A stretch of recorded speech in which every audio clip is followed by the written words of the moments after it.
Money makes the world go round, but what happens when you don't have a job to make that money?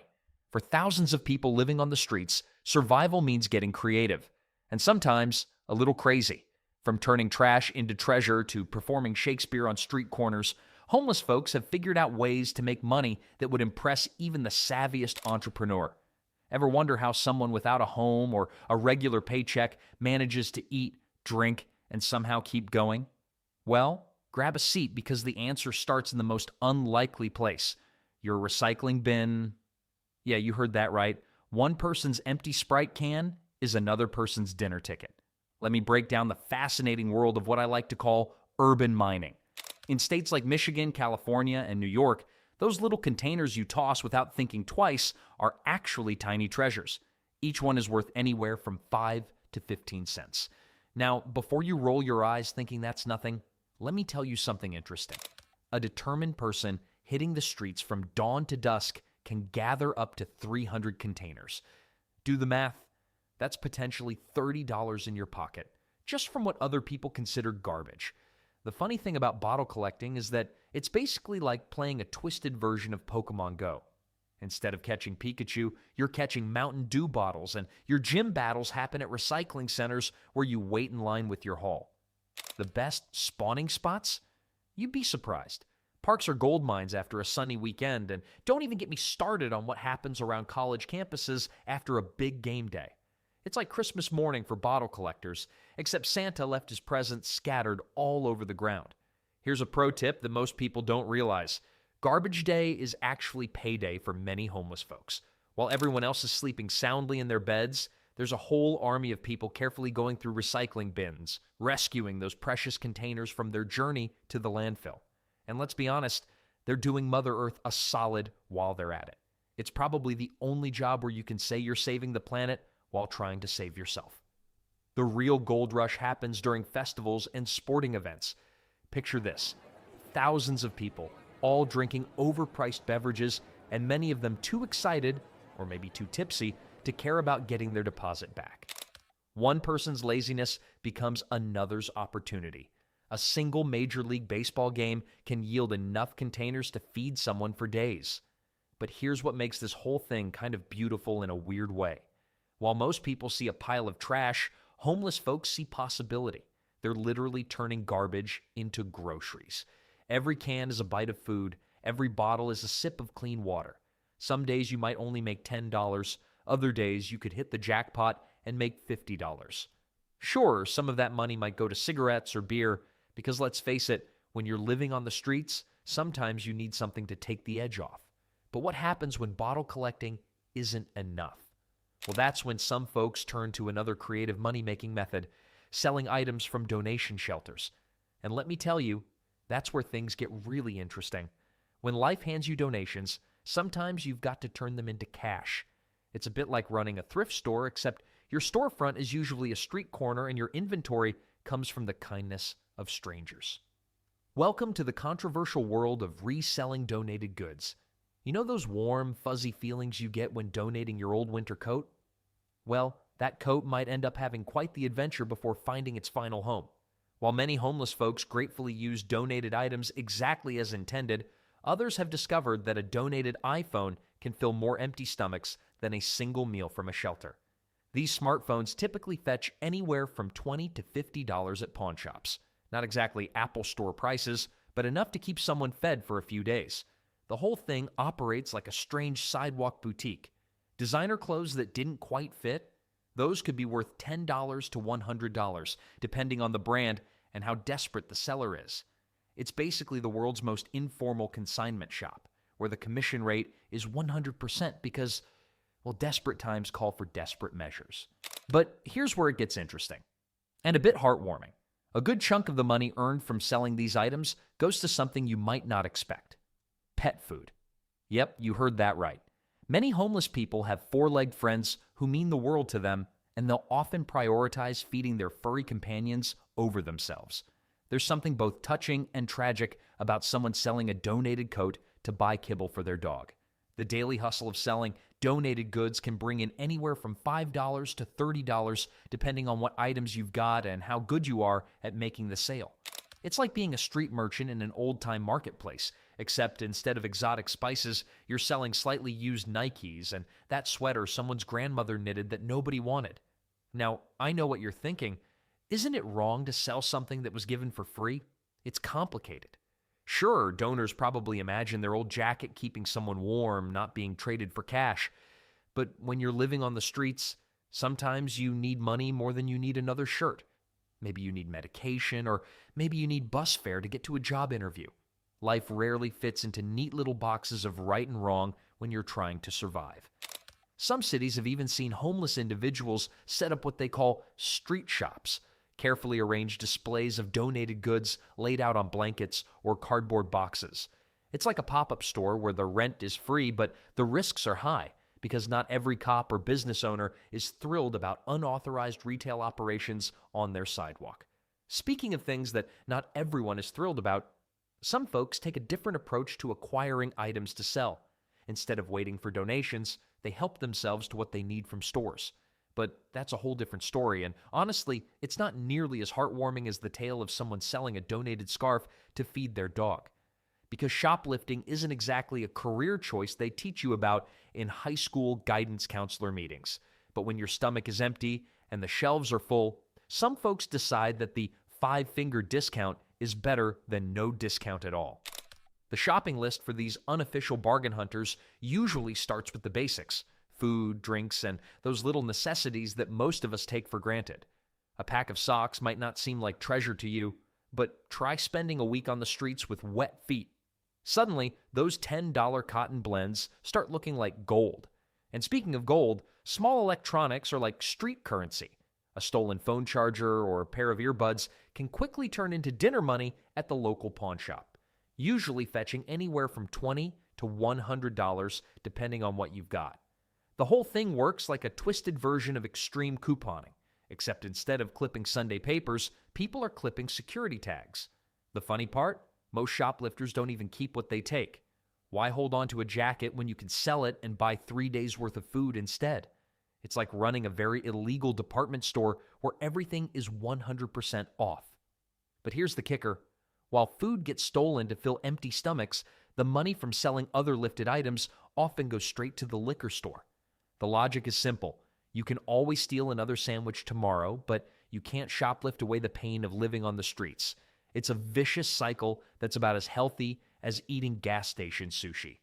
Now, if this whole shoplifting business sounds a bit too risky for your taste, there's always another time-honored tradition of making money on the streets. One that involves nothing more than a piece of cardboard, a marker, and the ability to look people in the eye while they pretend not to see you. And that's panhandling. Standing on a street corner with a cardboard sign isn't exactly what most kids dream about when they say they want to work with the public. But panhandling, that's fancy talk for asking strangers for money, is basically like being a salesperson. Except instead of selling products, you're selling guilt, sympathy, and the chance for someone to feel good about themselves for $1 or $2. The best spots are like real estate. It's all about location, location, location. Outside grocery stores where people walk out with full bags and guilty consciences, gold mine. Tourist areas where folks are already planning to throw away money, even better. Some street corners can bring in $50 a day if you pick the right spot and perfect your sales pitch. Though, let's be real, most days you're lucky to scrape together enough for a value meal and a bus ticket. Cities try to control panhandling like they're managing a weird outdoor business district, no begging near ATMs, because apparently people don't like being asked for money right after getting money. Go figure. Stay away from bus stops because apparently making people uncomfortable while they're already miserable waiting for public transport is crossing a line. And definitely no asking for change at highway exits because nothing ruins a commute like a moral dilemma. The money usually goes fast. A cheap motel room for a night of real sleep, maybe a hot meal that doesn't come from a dumpster. Some folks fighting addiction spend it on their next fix, which isn't exactly a heartwarming story for the donation brochure. But when you're living rough, sometimes getting through the next hour feels more important than planning for next week. Speaking of planning for the future, some homeless people actually try to find legitimate work. Yeah, real jobs. Or at least as real as jobs can be when you're living on the streets. We're talking about the kind of work that pays cash at sunset and usually leaves you with a backache that would make a chiropractor rich. Labor pools and day worker spots are like the Wild West of employment. Show up early, stand around looking strong, or at least awake, and hope someone picks you for their crew. It's basically like getting chosen for dodgeball in middle school, except instead of throwing balls, you might be throwing boxes into a moving truck or throwing mulch around someone's fancy garden. The pay can actually be decent. $50 to $100 for a solid day's work. Construction sites and warehouses are the holy grail, sometimes paying up to $150 if you're lucky. But here's the catch. You might work 3 days straight, then go 2 weeks without seeing another job. It's about as reliable as weather forecasts in April. The really interesting part? Some of these workers are parents trying to support their kids. They're not spending their hard-earned cash on booze or drugs. They're saving up for their kid's birthday present or trying to put together enough money for a security deposit on an apartment. I once met a guy who worked 4 straight days of construction cleanup just so he could buy his daughter a proper winter coat. Try not getting emotional about that one. Cleaning houses is another popular gig. $10 to $20 an hour to make someone else's home sparkle while you don't have one of your own. Talk about irony. But it's honest work, and sometimes the homeowners even leave out lunch or extra supplies. Small kindnesses mean a lot when you're living on the streets. The hardest part isn't even the physical labor. It's the uncertainty. You never know if tomorrow will bring work or just more waiting. It's like being a contestant on a really depressing game show where the prize is just enough money to survive another day. But hey, if manual labor isn't your thing, there's always the entertainment industry. And by the entertainment industry, I mean setting up shop on a street corner with whatever talent you can muster. Even Broadway's got nothing on the sidewalk when it comes to raw talent and desperate performances. Street performing, or busking if you want to sound fancy, is basically like running your own theater company, except your stage is a piece of concrete and your spotlight is whatever streetlight happens to be working that day. Musicians are the most common sidewalk entertainers, strumming guitars that have seen better decades and singing songs that everyone half remembers. The real pros know exactly what to play. Wonderwall for the college crowds, Sweet Caroline for the sports fans stumbling home from bars, and Hey Jude for, well, pretty much everybody. A good day can bring in anywhere from $5 to $100, depending on your talent level and how many drunk people feel generous. Tourist spots are like winning the busking lottery. Set up near a famous monument or museum, and suddenly your audience includes people from all over the world who are already in a mood to throw money around. Plus, tourists are way more likely to give you cash, maybe because they're on vacation and feeling good, or maybe because they're lost and think you might give them directions. Some cities actually require permits for street performing, which is kind of like getting a license to be poor in public. But at least it's legal, unlike some other ways of making money on the streets. The funny part is that sometimes the best performers aren't even that talented. They're just really good at making people feel something. A slightly off-key rendition of Amazing Grace, played with real feeling, will often earn more than a perfect performance by someone who looks bored. The money usually goes straight to survival. Food, maybe a night in a cheap motel when the weather's bad, or fees for the local shelter. But here's what's cool. Some of these performers are actually saving up for something bigger. New instruments, better equipment, maybe even demo recordings. Because even when you're homeless, dreams don't just disappear. Of course, not everyone has musical talent or magic tricks up their sleeve, and when the regular ways of making money don't cut it, some folks turn to more dangerous methods. The kind of business that happens in shadows and alleyways where the profits are higher, but so are the risks. It's selling drugs, and it's not exactly the kind of business they teach you about in MBA programs, and the health insurance plan is non-existent. But for some people, it becomes their last resort in a desperate situation. The whole operation is like running a convenience store, except everything's illegal and your store is wherever you happen to be standing. Most sellers stick to small amounts, $5 or $20 bags of whatever their customers are after. We're not talking about drug kingpins here. These are more like the dollar stores of the drug world. The money can add up, though. Get enough regular customers, and suddenly you're making more than you would recycling cans or playing guitar on street corners. The really sad part? Many sellers are addicts themselves, stuck in a cycle where they're selling just to support their own habit. It's like working at a restaurant because you're hungry, except way more dangerous and definitely more illegal. They're not getting rich. They're just trying to avoid getting sick from withdrawal. The inventory usually includes whatever's popular in the neighborhood.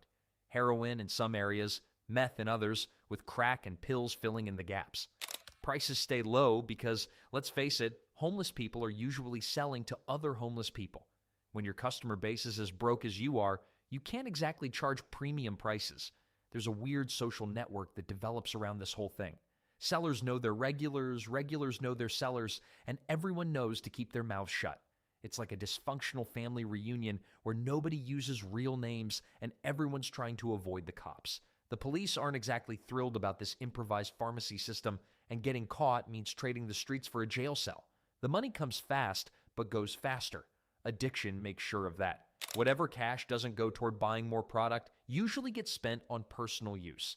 It's a hamster wheel from hell, running as fast as you can, but never getting anywhere better. And there you have it. The 7 most common ways homeless people make money without a regular job. None of them are pretty, some of them are illegal, and all of them show just how creative people can get when survival is on the line.